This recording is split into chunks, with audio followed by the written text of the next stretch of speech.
Bismillahirrahmanirrahim.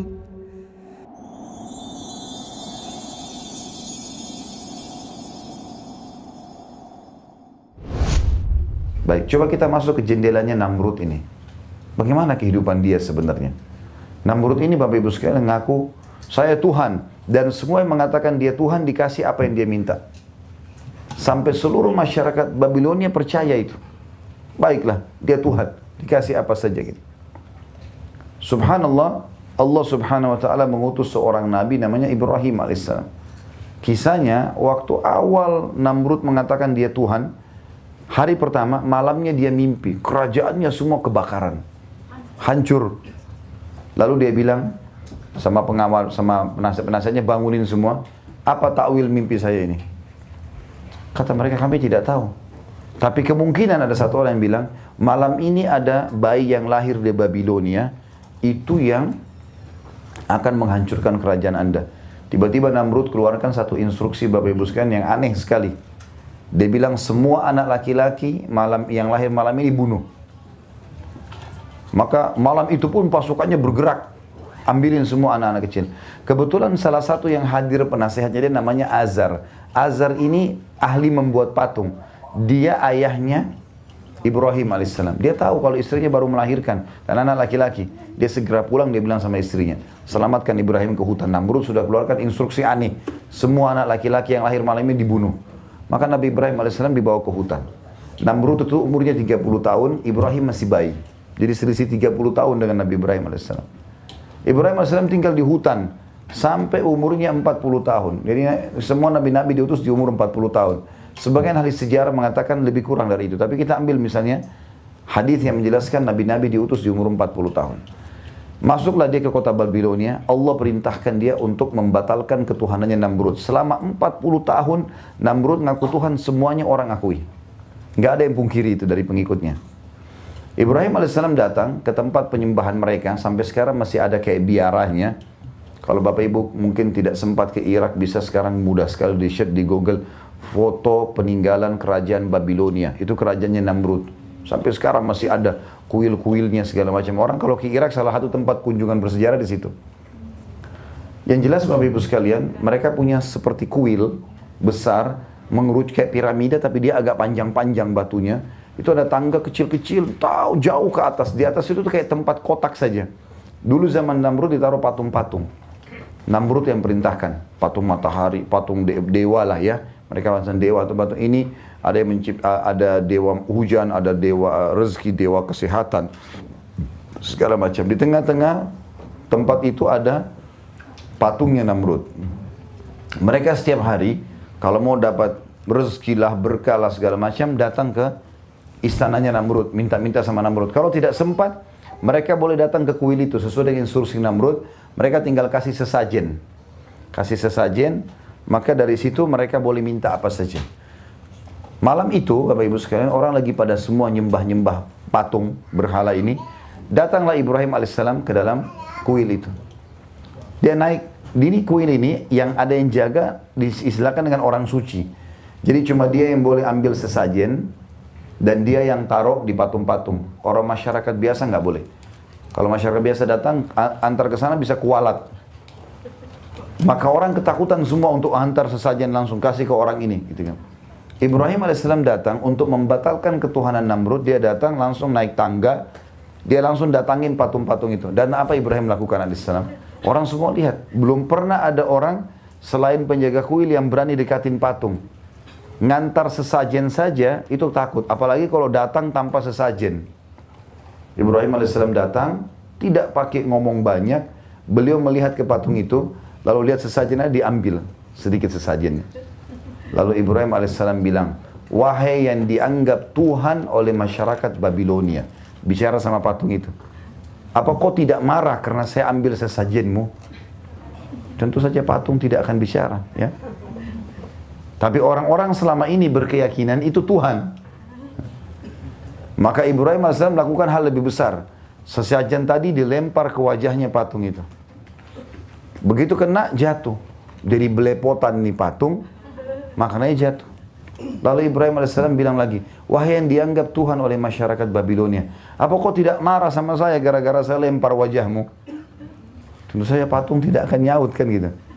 Mungkin Bapak Ibu ada yang menganggap lucu ceritanya gitu kan. Tapi bayangkan Bapak Ibu sekalian, di zaman sekarang banyak orang sembah patung itu. Dan kasusnya sama dengan itu. Bahkan tidak sedikit dari orang Islam pun yang saya katakan tadi belum bertauhid, belum mengisahkan Allah, belum faham, mereka taruh patung di rumahnya. Enggak faham. Untuk apa patung itu? Untuk ngusir setan, atau untuk jaga rumah, untuk seni. Padahal sebenarnya patung ini bahaya sekali. Disembah selain Allah. Dan uniknya penyembah-penyembah patung ini, dia yang pahat, dia yang bentuk matanya, dia yang bentuk warnahi, dia yang berikan nama, dia yang pikul. Taruh ke tempatnya, kalau rusak dia yang perbaiki, lalu dipanggil Tuhan. Tapi yang jelas, Ibrahim AS pindah ke patung sebelah, dilakukan yang sama, patung sebelah yang sama, dikelilingi semua kuil itu. Sampai Ibrahim AS pindah ke sebelah kiri. Orang-orang semua saksikan, semua patung ini dihina sama dia. Setelah tiba di sebelah kiri, dari kanan tadi dia putar, kata Ibrahim AS, wahai masyarakat Babilonia, sudah lihat apa yang kalian sembah?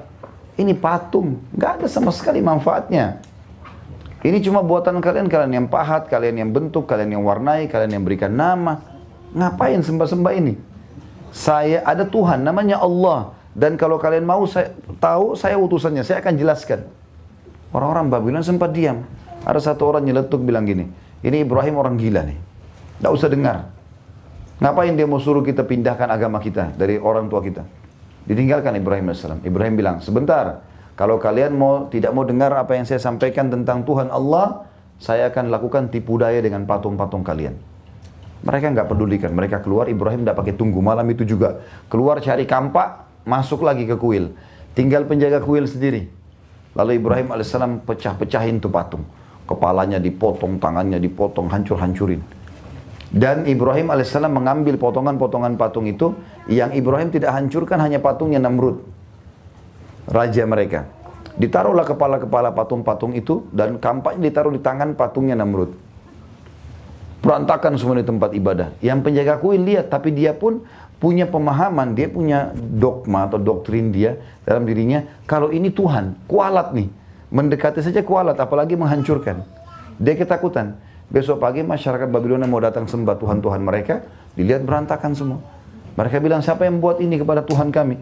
Karena penjaga kuil bilang, ada yang tadi malam tuh, yang anak muda namanya Ibrahim. Dipanggil, hai Ibrahim, apa kau lakukan ini pada Tuhan-Tuhan kami? Dia bilang, kenapa tanya saya? Yang pegang kampak siapa? Kan itu yang di ujung tuh. Patung besar, tanya kalau dia bisa ngomong. Gitu kan? Maka dalam Al-Quran diceritakan mereka pun kembali ke dalam jiwa mereka sendiri. Iya ya, kalau Tuhan pasti bisa bela diri dong. Kok nggak bisa gitu? Maka satu orang bilang, sekarang begini saja, kita laporin Ibrahim ini kepada Tuhan kita terbesar, Namrud. Maka Ibrahim bilang, nggak usah repot-repot, saya yang ke sana. Ibrahim pun pergi ke sana. Nah, ada satu tradisi waktu itu, Namrud ini kalau habis mandi pagi hari, Bapak Ibu sekalian, udah rapi, udah pakai mahkotanya, antara dia sama pengikutnya ada tirai besar. Kalau dia sudah siap, baru tirainya diangkat. Begitu diangkat, semuanya sujud. Wahai Tuhan kami Namrud. Orang berbondong-bondong datang kena. Begitu puji dia, minta apa dikasih. Datanglah Ibrahim AS dengan kelompok-kelompok orang-orang ini rame-rame. Begitu masuk ke dalam istana, begitu diangkat tirai Namrud, semua orang sujud. Kecuali Ibrahim. Ibrahim gak sujud. Namrud kaget, 40 tahun tidak ada yang pernah bantah ketuhanan dia. Dia tanya, kamu ini siapa? Berani benar gak sujud? Lalu karena Ibrahim utusan Allah, dia mengatakan, wahai Namrud. Waktu itu Bapak Ibu sekalian, tidak ada yang berani panggil namanya Namrud. Tuhan Namrud. Nggak ada yang berani panggil Namrud saja. Kalau minimal mereka panggil Raja Namrud. Ini Ibrahim AS mengatakan, wahai Namrud. Allah langsung suruh. Begitu dipanggil namanya Namrud tanpa Tuhan, tanpa Raja, orang semua angkat kepalanya. Ini manusia aneh ini. Belum pernah mereka temukan 40 tahun keyakinan ini. Kata Ibrahim, wahai Namrud, dari mana kamu mengaku sebagai Tuhan? Kamu kan manusia biasa seperti saya. Kamu punya 2 mata, punya 2 kuping, punya 2 telinga. Kamu juga lahir dari rahim seorang wanita. Sama dengan saya. Kamu juga melalui proses bayi, anak-anak. Kemudian kamu dewasa seperti sekarang tua. Dan kau akan mati. Ada Tuhan namanya Allah yang menghidupkan dan yang mematikan. Itu ada Tuhan Allah. Dan ya, dia menghidupkan dan mematikan. Lalu kata Namrud, karena Namrud tidak mau dipermalukan, maka dia bilang, hai Ibrahim, kalau kau mengaku Tuhanmu itu bisa menghidupkan dan mematikan, maka saya juga bisa. Mau bukti? Kata dia, tentu saja saya mau bukti. Kata Ibrahim. Lalu kata Namrud apa? Tangkap tuh 2 orang. Dia bilang sama pengawalnya, tangkap 2 orang yang lewat di depan istana. Siapa saja, bawa masuk. Maka ditangkaplah 2 orang, Bapak Ibu sekalian, dibawa masuk ke dalam istana. Begitu masuk dalam istana, kata Namrud, bunuh yang satu, biarkan pergi yang satu. Dan kasih apa saja yang dia minta yang satu itu. Maka yang satu dibunuh, yang satu dikasih hadiah. Sampai yang satu dikasih hadiah, puji-puji. Engkau yang mulia Tuhanku Namrud, kaulah betul sebagai Tuhan segala macam. Pergi. Kata Namrud apa? Lihat Ibrahim, saya bisa menghidupkan dan mematikan. Tentu ini kebodohan Bapak Ibu sekalian, karena orang yang disuruh pergi sudah hidup sebelumnya. Gitu kan? Cuma akal-akalan dia. Nabi Ibrahim AS dapat wahyu dari langit. Jibril AS datang menyampaikan, hai Ibrahim, orang ini percuma. Kalau kau ajak dialog di dunia, di bumi, dia akan berakal-akal terus. Tantang dia di langit. Di dalam surah Al-Baqarah Allah sebutkan bagaimana, tentu ini kisah-kisah ini disebutkan dalam surah Anbiya, ada surah Ibrahim menjelaskan masalah ini. Saya tidak bacakan semua ayatnya, karena nanti akan ada banyak ayat kita akan tadabburi, kita akan baca nanti. Saya berharap Bapak Ibu nanti buka HP-nya, buka program Al-Quran, terjemahannya juga dilihat. Kita akan bahas insya Allah 3 surah nanti. Tapi saya ambil beberapa ayatnya saja. Surah An-Nahl, surah Luqman, dan juga surah Ar-Rum. Ya. Untuk menjelaskan masalah dalil wahyunya. Ini masih secara akal dan histori manusia.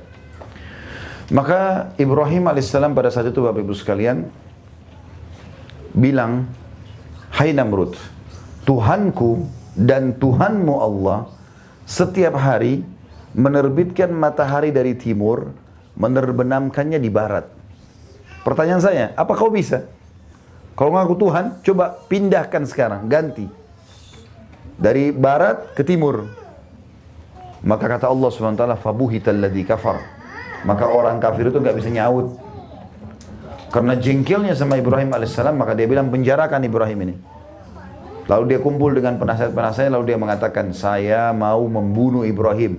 Tapi saya nggak mau mati biasa, saya mau mati yang spektakuler. Yang tidak ada lagi orang yang bantah ketuhanan saya setelah itu. Maka setelah musyawarah ternyata didapatlah cara membunuh yang paling menyakitkan, membakar. Kalau dibakar, dari awal dibakar sampai dia mati, sakit terus. Gitu kan? Maka Namrud bilang, buat api terbesar di Babilonia yang belum pernah masyarakat lihat.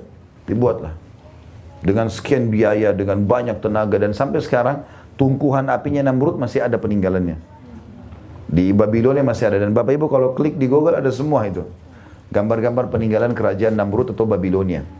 Yang jelas dibuatlah api terbesar sampai dikatakan dalam beberapa athar, saking panasnya kalau ada burung jauh di atasnya api itu lewat tetap jatuh hangus karena panasnya. Sebagian sejarah menyebutkan api itu dibuat setinggi istananya Namrud, 30 meter api. Untuk bakar manusia, ruangan 1 kali 1 meter, api sudah mati, terbakar. Tapi saking jengkelnya dia, dan supaya ketuhanannya tidak dibantah. Dan subhanallah, maha suci Allah, Allah selalu membuat orang-orang kafir seperti ini dibiarkan oleh Allah untuk menunjukkan kehebatannya, nanti baru Allah patahkan dengan hal yang kecil sekali. Seperti kita lihat nanti masalah ini. Setelah dibakar, Ibrahim AS dikeluarkan dari penjara, dibuka bajunya, lalu dilempar dari jarak jauh. Mau dibakar ke api. Seluruh masyarakat Babylon dipanggil waktu itu. Sekian juta pasang mata menyaksikan kejadian tersebut. Ibrahim AS dilempar. Waktu dilempar, dia berdoa dengan kalimat yang mulia. Dia mengatakan, ya Allah, zat yang aku imani secara gaib. Itu yang aku yakin tapi tidak kelihatan. Aku yakin engkau telah menciptakan apa saja termasuk aku dan api ini. Maka jadikan api ini dingin dan keselamatan untukku. Allah kekalkan dalam Al-Quran. Allah bilang sama api, hai api jadikan dirimu dingin dan keselamatan bagi Ibrahim. Ibrahim masuk ke dalam api. Ada satu kejadian unik di sini. Tidak ada teriakan, tidak ada jeritan, tidak ada suara, tidak ada apa-apa. Sekuat apapun manusia kena api, teriak. Orang kalau cuma digebukin mungkin masih bisa tahan. Tapi orang kena api susah. Pasti teriak, sekuat apapun dia. Nah, ini orang semua bingung, kok nggak ada suara. Ibrahim tadi waktu dilempar masih hidup. Maka Namrud untuk menenangkan masyarakatnya, dia mengatakan, oh Ibrahim sudah mati dari awal kena uap api saya. Orang percaya. Kata dia, biarkan 3 hari. Dan di sekitar api ditaruh prajurit-prajurit pilihan. Kalau Ibrahim mau lari, dorong lagi ke dalam. Saking jengkelnya dia. Selama 3 hari Bapak Ibu sekalian, dibiarkan api tersebut. Setelah 3 hari, Namrud suruh iklankan, panggil semua masyarakat Babilonia, saksikan. Kita lihat debunya Ibrahim. Matikan apinya. Mereka kaget pada saat itu waktu api dimatikan, karena tungkuhannya tinggi. Dari jarak jauh bisa kelihatan. Ibrahim ada duduk di tengah-tengah tungkuhan mereka. Sama sekali nggak terbakar. Namrud bingung, semua orang bingung. Lalu Namrud bilang, oh Ibrahim terbakar kaku di atas tungkuhan saya, karena jari jauh, nggak terlalu jelas gitu. Waktu itu ada wahyu turun kepada Ibrahim AS. Jibril cuma bilang, hai Ibrahim, Tuhanmu suruh kamu jalan pulang ke rumahmu. Nggak usah buat apa-apa, itu saja. Nggak ngomong, nggak apa, berdiri pulang. Dan banyak nabi-nabi begitu Bapak Ibu sekalian. Diperintahkan sama Allah, mereka pun belum tahu apa yang akan terjadi. Tapi saking patuhnya kerjain. Sama kalau Bapak Ibu ingat kisah Nabi Musa, cambuk tongkatnya di Laut Merah. Nabi Musa belum tahu kalau air itu mau berdiri. Nggak ngerti, lakukan aja. Seperti itulah, nanti apa yang terjadi itu kuasa Allah, seperti itulah. Maka Nabi Ibrahim AS bilang, baik, berdiri. Pas dia berdiri, dia jalan, ternyata ini membantah statementnya Namrud tadi, yang bilang, Ibrahim terbakar kaku di atas tungkuan saya. Hanya dengan berdiri pulang ke rumahnya. Orang-orang juga jadi bilang semua, oh Ibrahim nggak mati. Berarti Tuhannya Ibrahim lebih hebat daripada Tuhan kita. Karena tidak bisa dibakar, dibakar pun tidak bisa. Gara-gara itu Namrud pulang ke istananya Bapak Ibu sekalian, bingung. Apa yang sedang terjadi nih? Dia semalam sudah nggak bisa tidur. Ibrahim ini manusia apa? Artinya sekarang setelah dibakar tidak mempan. Kira-kira kalau ditebas pedang masih mempan nggak? Kalau api saja nggak mempan, apalagi cuma pedang gitu. Nggak mungkin. Semalam sudah bisa tidur. Besok paginya Allah hinakan Namrud. Allah utus kepada dia lalat. Dalam hadis Bukhari jelaskan, lalat itu datang gangguin dia. Ribut di kepalanya. Jengkel, diusir-usir, pergi lalat itu. Datang lagi. Begitu terus. Teriak-teriak panggil pengawalnya. Hai pengawal, ini lalat, hilangkan. Kira-kira lalat mau dilawan pakai apa? 1000 pedang? Otot yang besar? Nggak bisa. Lalat 1 ekor Allah utus. Datang, setelah Namrud capek, lalatnya masuk di lubang hidungnya. Terus sampai ke otaknya. Dan lalat itu dengan hikmah Allah tinggal 3 hari. Dia mau siksa Ibrahim 3 hari, Allah buat 3 hari begitu. Ini kisah nyata ini. Tiap sehari dia kesakitan, pukul-pukul, nggak makan, nggak minum, pokoknya kesakitan aja.